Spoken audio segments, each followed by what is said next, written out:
He's like love, love, love, and music. La la la, love, love, love, love, love, and music.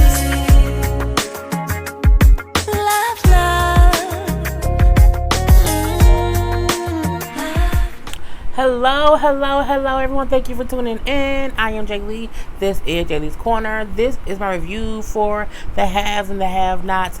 This is season 5, episode 32.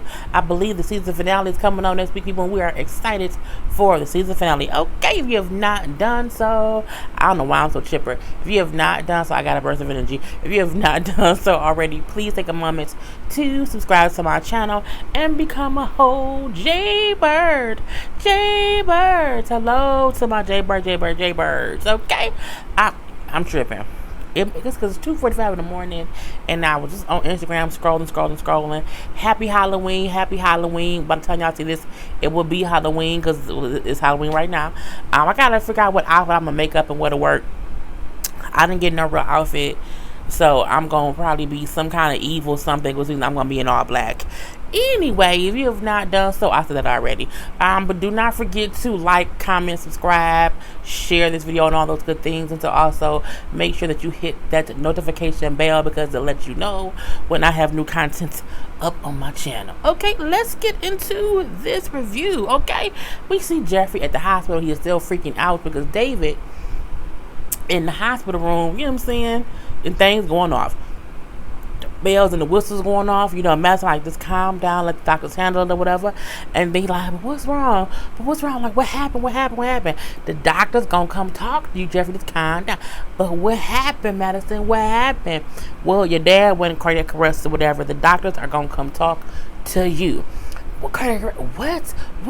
He like Jeffrey, like the doctor's gonna come to, yeah, don't listen to old dumbass bitch ass punk ass nurses. That's Justin. I'm like, Justin, brother, what did you talk about? Jeffrey like, shut up, shut up and sit down over there. Okay, just shut it up. I say, but okay, not Jeffrey.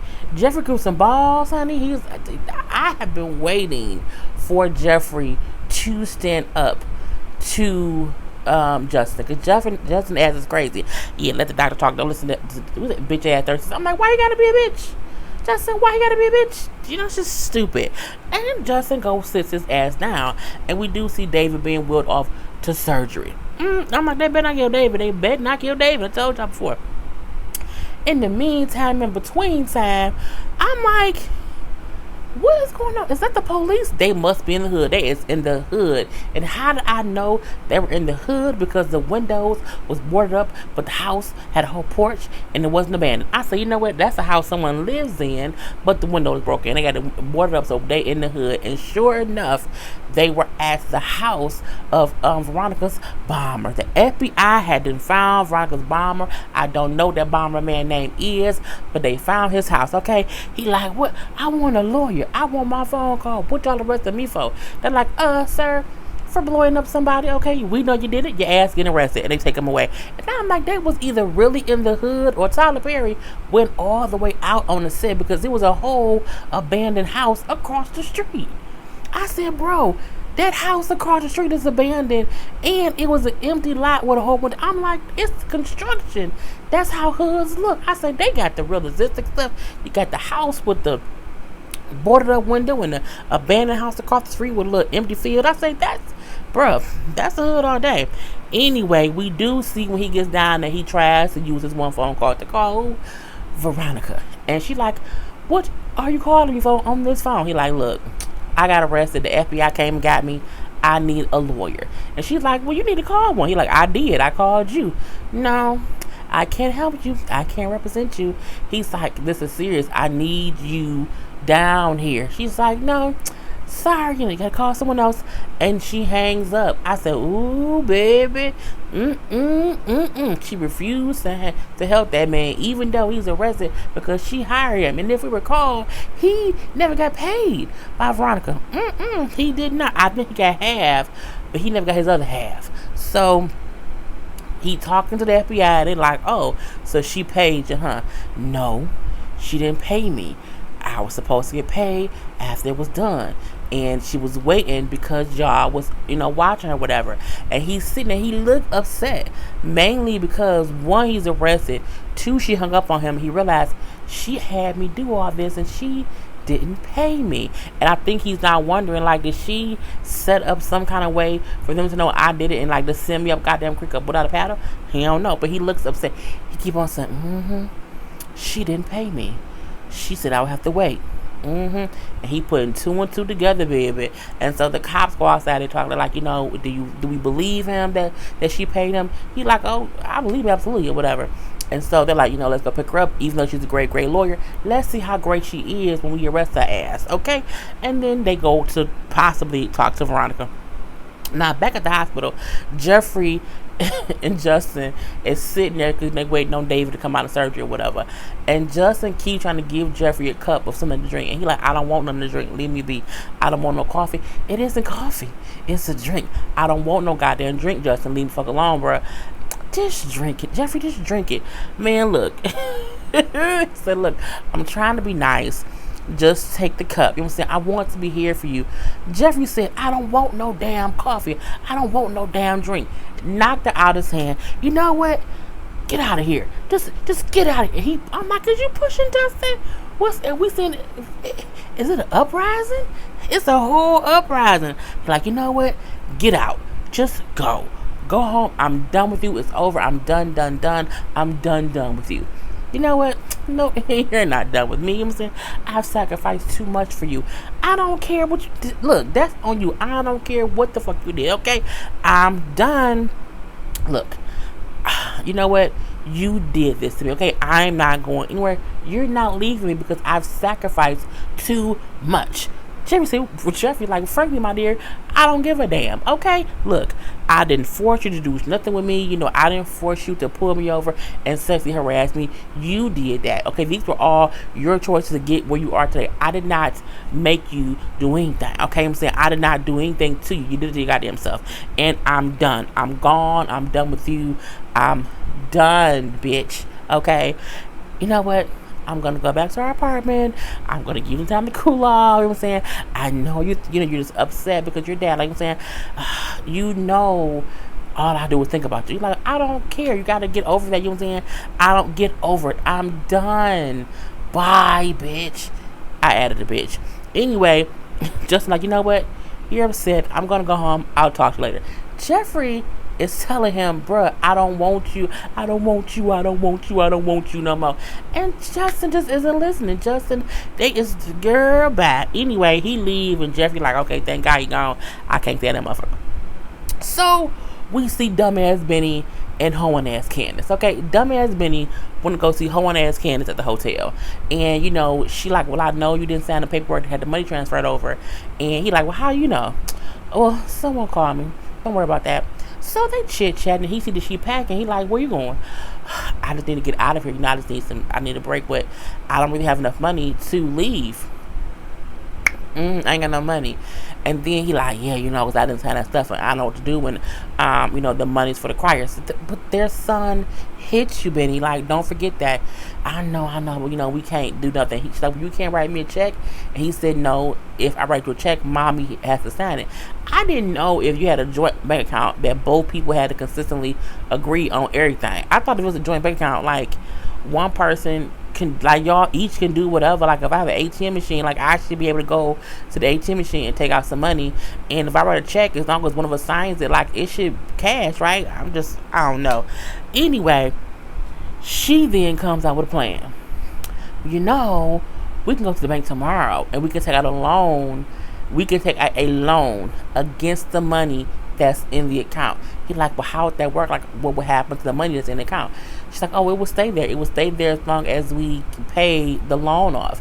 This fool say, okay, yeah, we can do that. I'm looking like, Benny, what the fuck?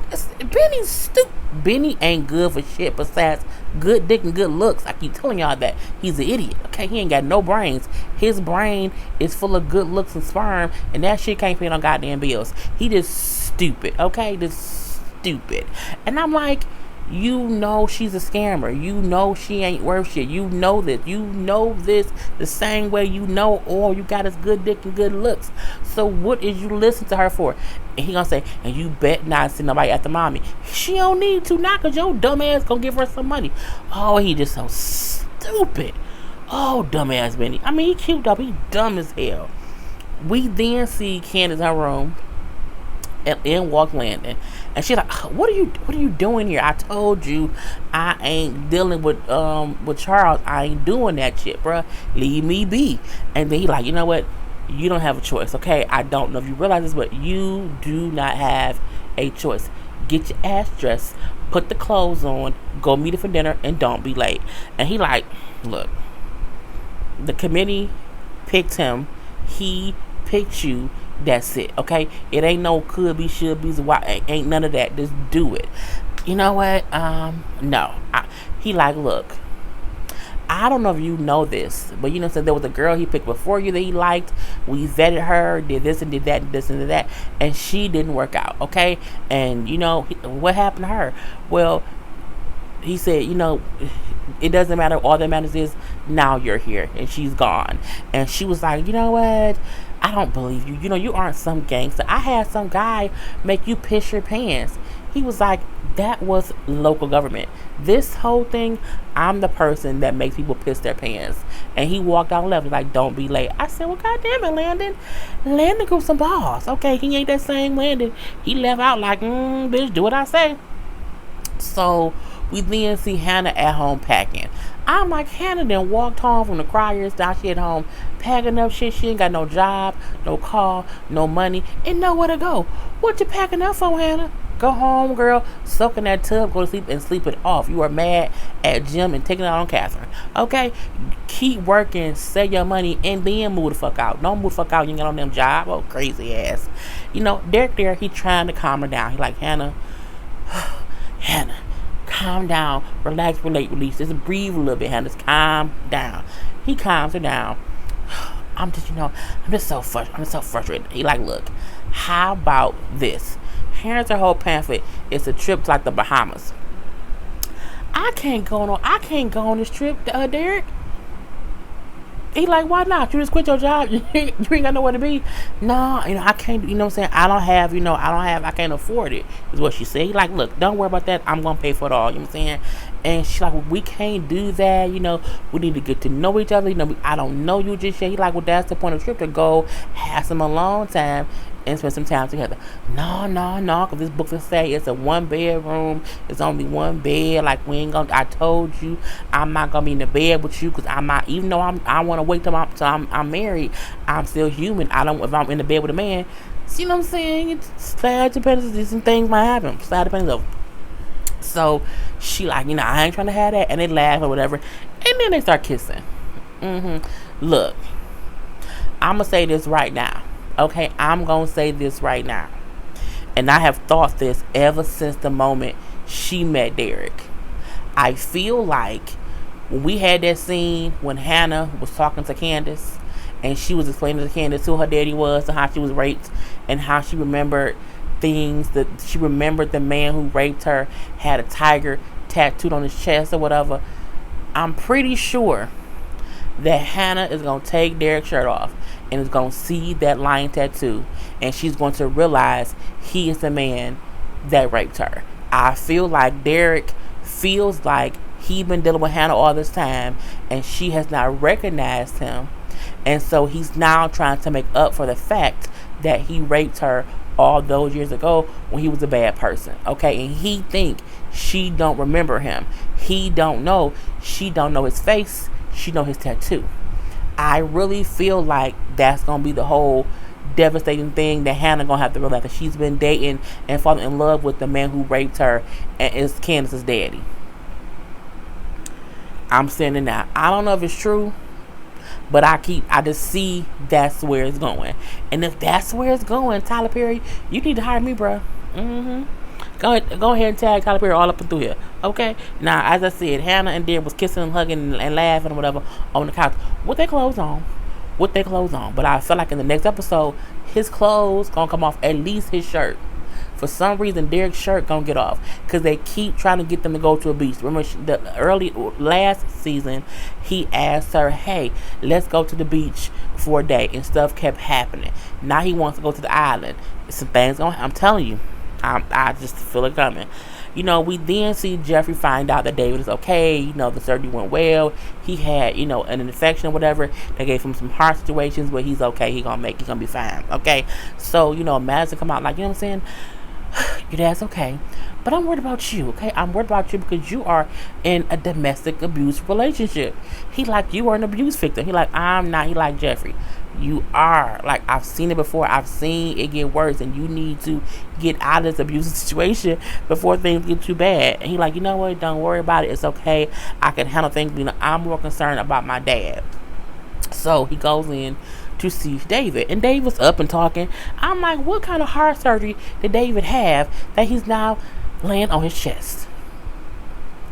Girl, it's confusing. But I'm like, I guess they think about that when they burn his back up.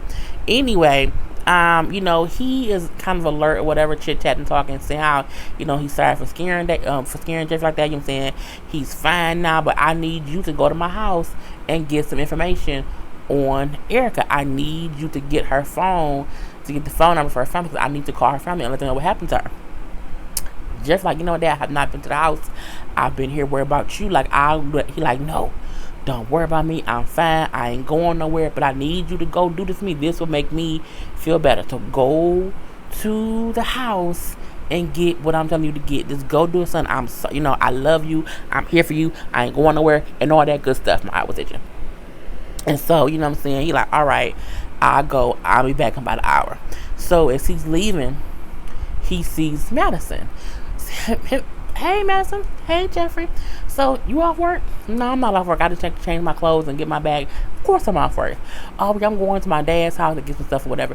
You want to come with me? Sure. So, they leave together. They make a cute couple. I mean, they do. I feel like, though, is Madison gonna have to smack a bitch? Like, is Madison gonna have to beat Justin's ass? I just feel it coming. So we see Jim and Catherine. They at the house. Catherine phone ringing, and Jim keep looking like, who calling her? And she like, why are you holding my phone? Like, don't you be looking at my phone, bro? Go ahead on somewhere. And then no one calls you. Whatever, no one calls you. And the phone rings again. And who is it? The hotel help. Okay, that whole dude Broderick. And so Catherine's like, oh, no one calls me, huh? Hello? Hi. Yes. Oh, when do you want to see me? I said, go ahead, Catherine. Play a little pimp game. Get that little young tender. And so her and Broderick are making plans to meet up. And she's doing it, standing in Jim's face like, sure, I can come in the morning after my hair appointment. I'm looking like, girl. And she talking, looking Jim dead in his face, having a whole conversation. And he has no idea who she's talking to or what she's talking about. Girl, I said, Catherine, girl, do that. Fucking the hotel help. So we then see like, yes, no one calls me. And she hangs up the phone. So then here comes Wyatt. I want to leave the house. I'm tired of being in here. Let me go. He like, son, I have a whole court order to keep your ass here, and I'm done with you. And I feel like he don't realize because of his whole bail, he ain't supposed to go nowhere. Like, he on bail, he not supposed to leave the house, but he wants to leave. So when Jim said, you ain't going no goddamn where, he calls the DA dude George. Okay, George. Yes, I'm at the house, my parents' house. So my parents have me like my dad won't let me leave. So I need you to come to the house, okay? I need you to come here to question me and get my statement. He like, Wyatt, you already gave your statement to Jennifer Salazar. But I'm like, first of all, she's dead. He like, yeah, but I know more. So can you come here to get my story and get my little statement? All right, I'll call the people or whatever, and now I'll see what we can do. And he hangs up. And then Wyatt tells Jim and Catherine, keep me if you want to. Let's see what's gonna happen. I'm like, all he gonna do is one of two things. He gonna burn the house down trying to kill him by burning it down, or he gonna shoot them and kill him either way. I mean, look, Wyatt has been the crackhead son for so many seasons. He's only been the crackhead son. He's either been the cracked out son, or he was recently, someone who wants gonna suck some dick for some heroin. But other than that, he's always. That's it. He's either I'm just tired of it. Okay, and Catherine looked at Jim like, Jim, Catherine, I have it handled. No, you don't. You think you do, but you don't. And we will have to wait until the next time to see what happens with that. We see Veronica walking down her steps to her house, and the FBI sitting there. She's like, how the hell y'all getting here? He's like, oh, your maid let us in. He's like, she won't answer the door for anybody else, but she lets the fucking FBI in my house. What do you want? Well, we want to talk to you about, some things. I told y'all I had no information. I'm done. And if y'all don't have no warrant or y'all don't need to arrest me, y'all can leave. He's like, well, no, that's different. You know what I'm saying? We are here. It's different when it is a terrorism situation. Terrorism, bomb making, bomb detonating, that's an act of terror. Look, I have no idea what y'all talking about, whatever. So unless you're arresting me, you need to leave. It's different for the FBI. Whatever. I guess y'all don't know I'm Rocky Harrington, so I want y'all to get up on my house now. And they leave. I'm like, what? Y'all had this whole thing of y'all the FBI and it's different. Like we only ask you right now. Why didn't y'all take our ass to jail? Girl, I said that was a whole waste of a goddamn scene. Anyway, we do see at dinner that Candace has gotten dressed and she's went down to meet with Charles. Okay, she's going down on the date, and then she's sitting there. She's like, "Yeah, can I have a glass of wine? No, a whole bottle of wine. Yeah, bring the whole bottle." He's like, "We're being watched." She's like, "Well, you want me? This is what you're gonna get. You'd be lucky I didn't order the whole bar." He's like, "It's gonna be difficult." Okay, how about this? We just have this dinner. And then after this dinner, I'll leave you alone. We don't have to do anything else. She's like, really? He's like, yeah, let's just do that. Okay, fine. You know what? No. Can I just leave now? He's like, okay, sure. And so she gets up and she walks out. But she comes back. And then she's like, what's going to happen if I leave? He's like, what? And she's like, if I leave, what's going to happen? He was like, what are you talking about? She's like, are you gonna do something to me for me, saying no? He was like, Candace, what are you saying? Well, Landon told me that there was a girl before me. He's like, yeah, but what did Landon say? We know he insinuated the girl, something bad happened to her because she said no. And he was like, Candace, are you scared? And she's like, no. But she lied. She was, but she came back. He's like, you know what? If you're not scared, if you're not worried about it, then leave. Go ahead and leave, and it'll be what it's going to be. And so she leaves. And she leaves for real this time. However, oh my goodness, Family Guy. He looks upset, controllably upset. The kind of upset you look when your boss cuts you out, you want to smack that bitch, but you can't because you don't want to get fired. That's how he looks. It's a controlled anger. And I'm like, he gonna tell Hoppo to beat her. Polar Candace. And then we see Jeffrey and Madison get into David's house, and Jeffrey is like, yeah, this is my dad's house, and Madison's like, oh my god, it looks great here. He went to school for architecture or whatever. But he stopped because his father, who was also into it, did not like that he was gay. So he stopped and he ended up becoming a nurse. So they're walking through the house, and Jeffrey's looking through Erica's things, and he goes into one purse and he opens it up. It's like a little notebook. And he was like, no way. Oh, I can't believe this. This is crazy. And Matt's like, oh, what's wrong? Oh, nothing. And he puts it up as if he didn't see shit. So we don't know what he saw. So I don't know if he saw names and numbers of our Johns. If Candace said this, I don't know what he saw. Something that he did not want to elaborate on. And he kind of just changes the whole subject. Okay. So he then says to Madison, I liked you back in the day. I did. I had a crush on you. And that's why I hated our bully. He's like, really? But you never said anything. He yeah, because back then, nobody was openly gay. But, that's the reason why I beat that bully with a bat. Beat that bitch with a bat. I beat that bitch with a bat. That's the song here in Detroit. I'm like, girl, look, stop. Anyway, so he said that's why he did that back in the day, because the bully was bullying the guy he liked. So that's why he did that. Now, oh, maybe he gonna beat Justin with a bat. Because if Justin fucks with Madison, Jeffrey could snap and he could beat Justin with a baseball bat. He can beat that bitch with a bat. That might work. Anyway, Madison like, you know what? I never knew. You know what I'm saying? I wish I knew back then. And then they like just standing looking at each other, whatever. And they just looking in each other's eyes and like gazing or whatever. And then Madison say, you know what? Can I help you find what you're looking for? And I said, really? Really, Madison? Is it me that you're looking for? That's the song that popped in my head when he said that. And they kind of looked at each other and they started kissing. And then in walked Veronica. I don't know why Veronica is at David's house when David's in the hospital walking up in his bedroom. But I'm guessing she saw Jeffrey's car and then followed him there. She crazy as hell. But she like, what is going on here? She kissing that man. Leave that man be. Anyway, that's how the episode goes off. I can't wait until the season finale next week. We should see what happens, okay? Other than that, I am Jay Lee. I will be live this Friday, 10 p.m. Eastern Standard Time. I don't think I'm going to be on there live because I know people want to talk about Nicki Minaj and Cardi B and a couple of the shows or whatever question I have. So I know I won't be on there long, but 10 p.m. Eastern Standard Time this Friday, I will be live, okay? Other than that, I am Jay Lee. This is Jay Lee's Corner. Peace. It's like love, love, love.